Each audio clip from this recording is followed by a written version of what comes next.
Alors, vous avez une photo de moi, là. Je ne sais pas si vous la voyez. En tout cas, moi, je la vois. Une photo de moi avec ma petite fille. Donc, je suis rendu grand-père à deux reprises. Puis, c'est une photo qui date d'à peu près un mois. Donc, j'étais chez un de nos fils dans la région de Montréal pour euh, c'est ça, partager du temps avec la famille de notre fils François, son épouse Mélodie et leurs deux enfants, Christophe et Héloïse. Puis ça, c'est Héloïse qui est dans mes bras, donc petite fille de quelques mois. Pour me présenter sommairement, donc j'ai 60 ans depuis janvier dernier et je suis donc officiellement à la retraite. Et c'est jeune pour être à la retraite quand je pense que mon père a travaillé jusqu'à 68 ans, mais surtout que lui, il avait commencé à 16 ans. C'est quand même particulier d'avoir travaillé 52 ans euh, pour une entreprise. Dans mon cas, bon, c'est pas mal moins. En fait, c'est 32 ans dans l'enseignement, mais c'est quand même une vie intense. J'étais éducateur physique, donc ici au Saguenay, mais je ne suis pas originaire d'ici. Je suis originaire de la région de La Salle, donc en banlieue sud-ouest de Montréal. Et voilà. Donc, je vais vous présenter un résumé de mon témoignage d'une vie rachetée et transformée.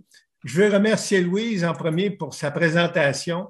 On se connaît très bien parce que quand on est arrivé ici au Saguenay, ma femme et moi, en 1989, à l'automne, on a connu Louise et son mari Mario. Et on a gardé un lien, en tout cas, pendant toutes les années, même si eux autres sont déménagés dans le sud du Québec, donc en Estrie. On a gardé un lien, puis on se voit régulièrement et c'est toujours agréable. On fait des activités ensemble aussi. Donc, je vais continuer. Je vous présente donc une période qui est avant ma conversion. Et là, j'ai mis un point d'interrogation. Ça commence donc en janvier 62 à ma naissance jusqu'à octobre 1985. Donc, mon enfance que j'ai vécue, ben, je l'ai vécue dans les années 60. Ici, il y a une photo de mon père, ma mère, mon grand frère, ma grande sœur qui a un sourire pas très évident. Et là, il y a une photo de nous trois. Donc, je suis dans la petite remorque à l'arrière du tracteur que ma mère conduisait au chalet à l'île Perrot. Et là, j'ai écrit sur cette photo-là, ça commence jeune, les intérêts.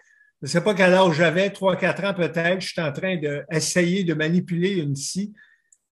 Et c'est quelque chose qui a marqué ma jeunesse parce que encore aujourd'hui, j'ai le pouce, disons, pas le pouce vert, mais j'ai le pouce habitué à travailler manuellement. On a fait beaucoup de travaux ici à la maison. Et là, j'ai mis une photo d'une église, donc à l'île Perrot, là où on passait nos étés. J'ai écrit passage obligé parce que ça faisait partie de notre vie. Et là, il y a un passage de l'enfance à l'adolescence. Donc, j'ai écrit un havre de paix au niveau de l'île Perrot. Ça, c'est un moulin qu'il y a à l'île Perrot, qui est un monument historique là-bas. Et j'ai une photo de moi autour de l'âge de 13-14 ans. Peut-être que j'ai l'air plus vieux. C'est parce qu'à 13 ans, je mesurais déjà 6 pieds. Et là, j'ai mon coffre de pêche avec ma canne. Et c'est quelque chose que j'aimais beaucoup comme loisir. Mais j'ai dû passer aussi par l'école. C'est pour ça que j'ai écrit passage obligé. Et à ce moment-là, ben, autour de la mi-adolescence, j'ai délaissé la pratique religieuse de l'époque. Ensuite, dans les années 70, ben, j'ai terminé mon secondaire, j'ai commencé à aller au cégep, mais avant ça, j'ai eu une expérience qui m'a marqué. Donc, en 1977, je suis parti avec des amis faire le tour du lac Saint-Jean, une partie de la route qui mène au Saguenay, et ensuite la traversée du parc des Laurentides. Et dans les années 70, je peux vous dire que le parc des Laurentides n'était pas du tout comme aujourd'hui. Il était très côteux, les côtes n'étaient pas facilitées comme aujourd'hui. Il n'y avait pas de voie de dépassement. Et faire la traversée du parc avec un 10 vitesses et des bagages, ce n'était pas évident à cette époque-là. Ensuite, à la fin des années 70, bien, il y a un événement qui a marqué ma vie avec un ami qui s'appelait François Renaud. On est parti pour traverser le pays. Donc, on est parti de Montréal ou Ville-la-Salle, si vous préférez, là où j'ai grandi, jusqu'à Vancouver, à vélo, avec des bagages. Et ça, c'est une vraie photo de moi. Pourquoi je vous dis une vraie photo de moi? Parce que des fois, je n'ai pas trouvé des photos de ma jeunesse et je mettais donc des photos que je trouvais sur Internet. Et on couchait dans une tente, on transportait tout notre bagage le sac de couchage, la tente, ce qu'il fallait pour cuisiner, des outils pour réparer, du linge pour se changer. Et donc, ça, c'était à la fin des années 70. Et là, j'ai écrit Ma vie, mon idole. C'est pas moi sur la photo, mais ça représentait ce que c'était à cette époque-là. C'était vraiment quelque chose d'important dans ma vie. Ensuite, dans ma période de jeune adulte, donc de l'âge de 18 ans à 21 ans, je suis allé au cégep et étant donné que j'étais originaire de la région de Montréal, j'avais le goût de quitter cette région-là. J'étais tanné de la ville et de tous les aléas, on va dire, de la ville. Et là, j'ai écrit cégep égale soirée olé. J'aimais beaucoup aller dans les... on avait un bar, entre autres, à Saint-Félicien, au cégep, pas loin du cégep où on allait. Mais j'étais aussi un adepte de plein air et j'en faisais beaucoup, que ce soit du vélo, de la randonnée, du canot. Et là, j'ai quelques réflexions bibliques sur ma vie d'alors. Ecclésiaste qui dit « Que reste-t-il à l'homme de toute la peine qu'il se donne sous le soleil? Une génération s'en va, une génération vient, et la terre subsiste toujours. » Et on sait que le livre de l'Ecclésiaste est souvent utilisé, même par des personnes non croyantes, pour expliquer des aspects de la vie. Donc, c'est un livre qui est très riche à ce niveau-là. Toujours dans l'Ecclésiaste, le passage du chapitre 6 qui dit « Qui donc sait ce qui est bon pour l'homme pendant la vie, pendant le nombre des jours de sa vaine existence qu'il mène comme une ombre? » Et lorsque je suis devenu croyant, j'ai commencé à lire les Écritures, ça m'a vraiment frappé. C'est là que j'ai réalisé comment des passages des Écritures même parlaient de notre vie avant même qu'on accepte le Seigneur. Ensuite, un passage d'Ésaïe 5 au verset 20-21 qui dit « Malheur à ceux qui appellent le mal bien et le bien mal. » Et j'étais vraiment à une époque de ma vie où je ne savais pas ce qui était le bien et le mal. Je confondais les deux. Et malheur également, ça continue. Donc, malheur à ceux qui sont sages à leurs yeux et qui se considèrent intelligents. Et c'est vraiment une période de ma vie où c'était quelque chose qui marquait ma vie. Je ne savais pas ce qui était bon, ce qui n'était pas bon, mais je sais ce qui me plaisait, ce qui ne me plaisait pas. Mais malheureusement, je manquais de sagesse là-dedans. Toujours dans Ecclésiaste, au chapitre 7, un passage qui dit « Au jour du bonheur, jouis du bonheur, et au jour du malheur, réfléchis. » Et c'est vraiment quelque chose qui marquait ma vie. Et là, la suite dit « Dieu a fait exactement l'un exactement comme l'autre, de telle sorte que l'homme ne découvre rien de son avenir. » Et c'est vraiment comme ça que j'étais à l'âge de 18 à 21 ans. Je me questionnais, je n'avais pas de réponse.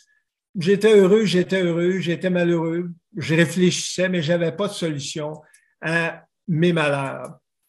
Et là, pour la suite, bien, j'ai continué à faire du vélo. Cette fois-ci, bon, j'étais allé déjà, j'avais parcouru une bonne partie des routes dans le Québec, au Canada. J'étais allé aux États-Unis également faire du vélo. Et à l'été 84, je me retrouve à vélo dans les Alpes. Et là, je me questionne, j'étais seul et je regardais les montagnes avec les neiges éternelles. Elles sont peut-être moins éternelles maintenant en 2022 avec le réchauffement planétaire. Et là, je me posais des questions. Pourquoi tout ça existe-tu? Et je ne savais pas du tout à qui je m'adressais. Je n'avais pas de connaissance de Dieu et des Écritures. Donc, qui es-tu? Je veux te connaître. J'en ai assez. Je vivais des frustrations, mais je n'arrivais pas à identifier la source de mes frustrations. Et là, j'arrive à la période pendant ma conversion en octobre 85. Et vous allez voir que octobre 85, c'est assez important. Vous allez voir pourquoi tout à l'heure. Mes intérêts, donc, jusqu'en 1985, bien, il y avait les voyages. Ça ici, c'est une photo avec la Tour Eiffel, la Statue de la Liberté. J'étais allé à New York, j'étais allé en France. J'avais donc commencé à voyager pas mal. J'aimais beaucoup voyager à vélo. C'était vraiment ma façon de voyager. J'aimais beaucoup aussi faire du canot. C'était quelque chose qui me permettait de découvrir la nature sous un autre angle. J'aimais l'escalade, la randonnée pédestre, le ski de fond. Donc, le plein air prenait une grande place dans ma vie. Mais ma réalité en 1985, c'était que c'était pas facile pour moi, les études. J'avais vécu, en tout cas, une période au niveau collégial difficile. Je vivais aussi des conflits avec les personnes, avec les femmes, avec les hommes. J'avais des problèmes financiers. Le vélo, bon, prenait une grande place dans ma vie, ne me rendait finalement pas si heureux que ça. Et là, je continue donc ma roue de vie en 1985, bien, ça ressemblait à ça. Il y avait plusieurs segments qui étaient faibles ou manquants. Donc, au niveau de ma vie familiale, intimité, c'était pas une vie facile. Au niveau de ma vie professionnelle non plus. Au niveau de ma vie spirituelle, il n'y avait rien. Au niveau de ma vie financière, ça n'allait pas bien. Au niveau de ma contribution au monde, non, c'était absent. Par contre, au niveau de ma vie sociale, ça allait bien. Au niveau de ma santé physique, ça allait bien aussi. Au niveau de ma vie intellectuelle, ben, c'était plus ou moins développé. Mes désintérêts en 1985, bien, au niveau de mes relations amoureuses, ça allait bien, ça allait pas bien. Je savais pas pourquoi. J'avais pas de solution à ça. Pour moi, j'envisageais pas non plus d'avoir des enfants. C'était pas du tout dans mes plans. J'envisageais pas non plus d'acheter une maison un jour, d'avoir une stabilité à ce niveau-là.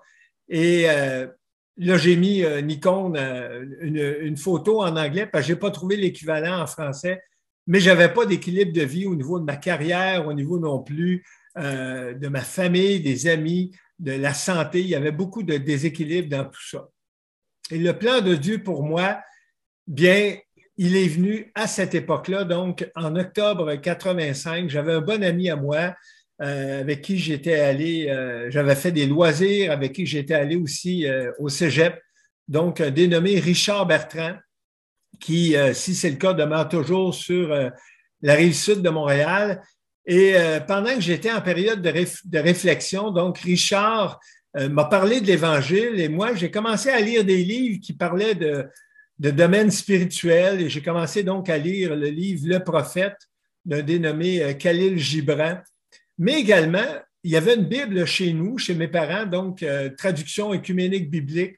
Je ne savais pas ce que ça voulait dire, mais j'ai commencé à lire la Bible et plus je lisais la Bible, plus je réalisais que les autres livres qui parlaient de spiritualité ne me remplissaient pas. Quelques réflexions bibliques sur ma vie d'alors. Ça, c'est un passage qui m'a énormément frappé. Je vous dirais même qui m'a probablement conduit à l'Évangile beaucoup plus que d'autres passages parce que je me suis rendu compte que ce passage-là de 1 Corinthiens 13 était très pertinent et très vrai. Donc, ça dit que l'amour est patient, il est plein de bonté, il n'est point envieux, il ne se vante point, il ne s'enfle point d'orgueil, il ne fait rien de malhonnête, il ne cherche point son intérêt, il ne s'irrite point, il ne soupçonne point le mal, il ne se réjouit point de l'injustice, mais il se réjouit de la vérité, il excuse tout, il croit tout, il espère tout et il supporte tout. Et lorsque j'ai lu ce passage-là dans les Écritures et j'ai commencé à essayer de le mettre en pratique, je me suis rendu compte que je n'étais pas capable, je n'avais pas la force de le faire. Je me suis rendu compte que les Écritures étaient vraiment différentes des autres livres que j'avais lus. Également, un passage qui parle de la vie éternelle que j'ai lu à cette époque-là et que Richard Bertrand donc m'avait partagé, c'est Jean 3,16, car Dieu a tant aimé le monde qu'il a donné son Fils unique afin que quiconque croit en lui ne périsse pas, mais qu'il ait la vie éternelle. Et si on paraphrase ce passage-là, voici à quoi ça ressemble. Car Dieu a tant aimé le monde, et là j'ai mis mon nom parce que je faisais partie du monde, qu'il a donné son Fils unique, c'est-à-dire Jésus, afin que quiconque, et là j'ai mis Sylvain parce que je fais partie du quiconque, croit en lui, donc qui croit en Jésus, ne périsse pas, mais qu'il ait la vie éternelle. Et le qu'il, ben, j'ai mis mon nom parce que je fais partie des personnes qui pouvaient s'attribuer cette promesse de Dieu-là. Et donc, ça, c'est vraiment un passage, ce n'est pas le passage qui m'a conduit à la conversion, mais c'est un passage qui m'a fait réfléchir beaucoup. Également, un passage qui m'a marqué, donc, c'est Jean 14 au verset 6, qui parle du chemin de la vérité et la vie. Et c'est Jésus qui dit, « Je suis le chemin, la vérité et la vie. Nul ne vient au Père que par moi. » Et là, j'ai mis une image avec une flèche et le nom Jésus dessus, parce que ça dit, Jésus dit, « Je suis le chemin. » Donc, le chemin, c'est une direction. La vérité, et là, on voit quelqu'un qui jure lors d'un procès probablement, et la vie. Et là, j'ai mis une plante qui pousse, qui représente la vie. Un autre passage qui m'a parlé beaucoup, et là, c'est sur le pardon. C'est 1 Jean 1, 8 et 9 qui dit, « Si nous disons que nous n'avons pas de péché, nous nous séduisons nous-mêmes, et la vérité n'est pas en nous. Si nous confessons nos péchés, il est fidèle et juste pour nous pardonner nos péchés et nous purifier de toute injustice. » Et là, j'ai mis une image avec une cible et des flèches qui sont partout, sauf sur la cible, parce qu'à un moment donné, j'ai appris que la signification du péché, c'était de rater la cible. Et c'est vraiment ce que je faisais dans ma vie avant de connaître le Seigneur. Je n'arrivais pas à toucher la cible du Seigneur, la cible de Dieu, pas la mienne, parce que la mienne, elle changeait constamment. Mais la cible de Dieu, Dieu, dans sa parole, nous dit ce qui est bon et ce qui n'est pas bon, ce qui est juste, ce qui est injuste, ce qui est péché et ce qui est correct, on va dire. Et là, un passage qui m'a vraiment parlé et qui me parle encore, c'est Éphésiens 2 au verset 8 et 9 qui dit « C'est par la grâce, en effet, que vous êtes sauvés par le moyen de la foi, et cela ne vient pas de vous, c'est le don de Dieu. » Et là, j'ai mis un cadeau parce qu'un don, tu ne peux pas l'acheter. Quelqu'un te le donne, tu ne peux pas lui donner de l'argent en retour, c'est un don. Ce n'est point par les œuvres afin que personne ne se glorifie. Et la suite du verset, donc au verset 10, nous dit « Car nous sommes son ouvrage », et là j'ai mis l'image d'un potier, nous sommes son ouvrage, nous avons été créés en Christ Jésus, non pas par des œuvres, mais pour des œuvres bonnes que Dieu a préparées d'avance afin que nous les pratiquions. Et pour moi, c'était très significatif parce que durant mon enfance, on me disait que j'étais sauvé par les œuvres. Et évidemment, je me rendais compte que j'y arrivais pas, mais quand j'ai lu les Écritures, j'ai compris qu'on était sauvés pour des œuvres. On avait été créés en Christ Jésus pour pratiquer des œuvres bonnes que Dieu a préparées d'avance. Et là, j'ai mis un exemple de prière de repentance parce que lorsque j'ai accepté le Seigneur, je ne savais pas comment faire et mon ami Richard donc m'a présenté cette prière-là qui ressemblait, c'est pas la même exactement, mais ça ressemblait vraiment à ça. Dieu, toi, le Créateur de toutes choses, je viens à toi au nom de Jésus. Je te demande pardon pour tous mes péchés passés. Je veux recevoir ton Fils Jésus comme Sauveur et Seigneur de ma vie. Les deux sont importants, Sauveur et Seigneur de ma vie. Si on prend juste Sauveur, bien évidemment, on peut continuer à vivre comme on vivait avant, mais Seigneur, ça veut dire que c'est le roi, c'est le maître de ma vie. Je reconnais qu'il a payé un grand prix pour mes péchés en versant son sang sur la croix. Et je crois qu'il est ressuscité des morts pour me donner la vie éternelle. Seigneur Jésus, viens dans mon cœur et que ton esprit témoigne à mon esprit que je suis maintenant un enfant de Dieu, pardonné et racheté pour le temps et l'éternité. Dirige-moi tous les jours de ma vie.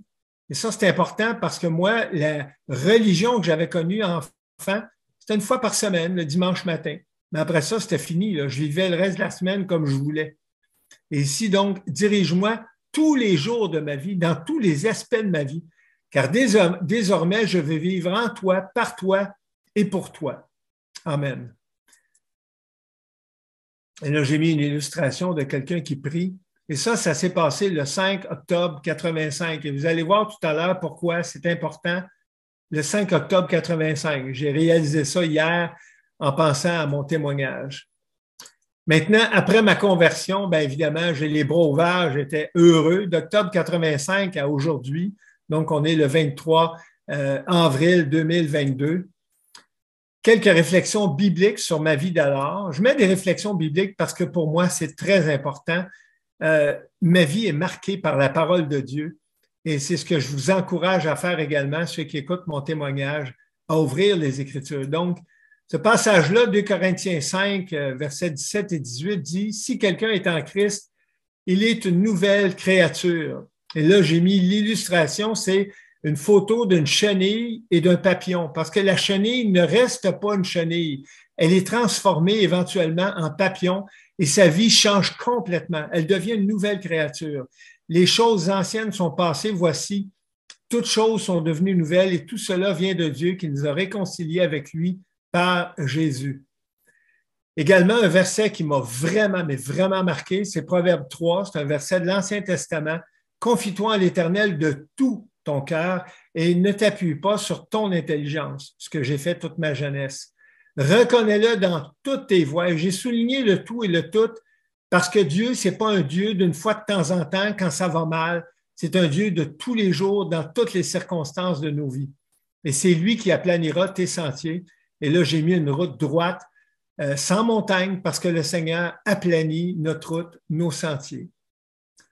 La transformation, donc Romains 12, verset 2, qui dit « Ne vous laissez pas modeler par le monde actuel ». Ceux qui ne comprennent pas peut-être la version, c'est une version en français, mais version sommaire. Mais laissez-vous transformer par le renouvellement de votre pensée. Et là, j'ai mis une illustration de quelqu'un avec des roues, des engrenages, puis une croix au niveau de son cerveau pour montrer que sa pensée, elle est renouvelée, pour pouvoir discerner la volonté de Dieu, ce qui est bon, ce qui lui plaît, et non pas ce qui me plaît, ce qui est parfait. Et les piliers de la vie en Jésus, bien, il y a la prière, donc c'est vraiment quelque chose de super important. Et dans les Écritures, au chapitre 5 de 1 Thessaloniciens, ça dit « Priez sans cesse ». Également, la lecture et la méditation des Écritures. Dans Jean 14, il est écrit par Jésus, « Si vous m'aimez, gardez mes commandements ». Également, la communion fraternelle, donc acte 2 qui dit « Il persévérait les croyants dans la communion fraternelle ». Et un passage également super important, donc Matthieu 28, qui dit « Faites de toutes les nations des disciples », donc le témoignage qui fait partie des piliers de la vie en Jésus. La vie en Église également, donc acte 2, 42, donc plus complet. Les croyants persévéraient dans l'enseignement des apôtres, donc de la Bible, dans la communion fraternelle, dans la fraction du pain et dans les prières. Également, un passage important avec lequel ça n'a pas toujours été facile dans ma vie, mais dans lequel le Seigneur m'a donné la victoire. Donc, j'ai une image ici, une photo, en fait, c'est plus qu'une image, c'est une photo de ma femme Liette Chapdelaine et moi. Ça, c'est dans la région d'Ottawa durant un de nos voyages. Donc, Éphésiens 5 nous dit, Marie, que chacun de vous aime sa femme comme le Christ a aimé l'Église. Il a donné sa vie pour elle afin de la rendre digne de Dieu. Et il y a plusieurs passages qui nous exhortent, qui nous encouragent à aimer notre femme. Et dans environ un mois, ça va faire 35 ans que par la grâce de Dieu, on est mariés, ma femme et moi. Et je ne peux que remercier le Seigneur pour cette femme extraordinaire qu'il m'a prêtée, donnée, donc durant ma vie ici-bas. La famille également, Éphésiens 6, nous dit, Père, n'exaspérez pas vos enfants. Ici, c'est une photo de nos deux fils, François habillé en bleu et Philippe-Antoine habillé en blanc, et moi, lors d'une petite randonnée à vélo qu'on avait faite aux États-Unis. Père, n'exaspérez pas vos enfants, mais élevez-les en les éduquant et en les conseillant d'une manière conforme à la volonté du Seigneur. Donc, c'est vraiment important. Un enfant, ça ne s'éduque pas tout seul. Il faut prendre le temps de le faire, et ça le dit ici, en les éduquant et en les conseillant. Donc, on ne peut pas laisser un enfant aller tout seul puis dire, bon, le temps va s'occuper, la société va s'occuper de l'éduquer. C'est aux parents de le faire, et ça, c'est une ordonnance même qui s'adresse précisément aux pères. Au niveau du travail également, un passage dans Colossiens 3 qui dit « serviteur », et là, j'ai mis « employé », parce que en réalité, c'est un passage qui s'adressait à l'époque aux esclaves, même serviteurs, mais aujourd'hui, on peut l'appliquer à nous au niveau du travail. Donc, obéissez en toutes choses à vos maîtres selon la chair.